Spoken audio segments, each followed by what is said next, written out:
it's Missy from Shimmerz again, and for today's video I thought we would do a continuation from last week's video where we looked at white gesso and clear gesso on white cardstock. So today we're going to do the same thing but on pattern paper, and I wanted to show you how these two products can work with pattern paper versus using nothing on your paper before you apply your Shimmerz products. So for this first section of the paper, I'm using white, and this is just some old pattern paper that I've had in my stash. It's very bright and bold, all kinds of different colors.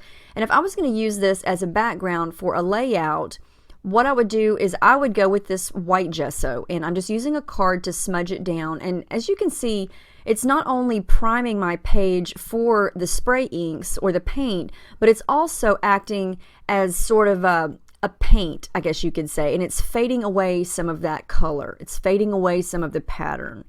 And you could smudge this on as thick or as thin as you want. I like to do some areas thicker than others and kind of let some of those dots show through.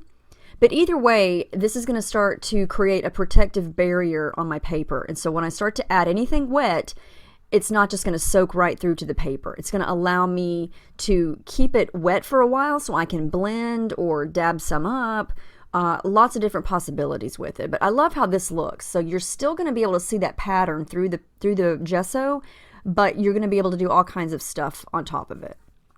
So the middle section, I'm going to do the same thing but with clear, and it is going to do the same thing that the white gesso does minus the white color. You can't even see it on the pattern paper. So you're going to get that protective barrier and be able to do your mixed media on top of it, but you're not going to get any fading, you're not going to get any white areas. It's just straight clear, and you're going to be amazed at how different the products look on these two different products versus nothing over on the far right. So I'm using the same colors as last week. I've got 4-leaf clover, Jenny Bee blue, and no yoking. And I'm just spraying directly onto each of these sections here. The same amount on each section. And you can already see the two sections with the gesso, the liquid is pooling on top of it. It's not just seeping right through the paper. You can see there it's moving when I tilt the paper. Now over on the right, it's soaked in immediately. There's no dripping, there's no moving. I can touch it and it's already soaked through. And you can already see how different these three products look on these three sections. Now with the white gesso, I can go through with my paintbrush and it's still wet. I can blend, I can smudge, or I could leave it just as is and let it dry. You could use your heat gun if you are impatient like me sometimes and want to just get it dry really quickly. But I've got time here. I can blend, I can mix. Same thing in the middle with the clear gesso. But look how different it looks on the white gesso versus clear. You've got a lot of the pattern sort of hidden over on the left, but you can still faintly see it, versus the clear gesso. It just automatically looks darker because you can still see the pattern as is. Now over on the right with nothing, it's completely soaked through already. And there's, you know, it just depends on what the look is that you're going for. There's no right or wrong way here.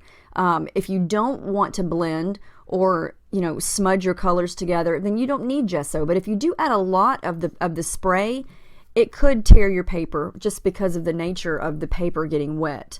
The gesso is going to protect it, and it's also going to change the entire look of the project there. And you can see how the white, I love the white. I think that's my favorite on pattern paper because it does sort of create a white space against all of that background pattern or color, whatever it may be. And it's just different. It just depends on what you like. So that's the difference on pattern paper. And just for reference sake, that's the sheet of white cardstock that we experimented with last week. And if you'd like to see that video, you can check the one before this. It's number 54. And there's a close-up of the pattern paper. So I hope this helps give you some ideas on what you can do with your pattern papers.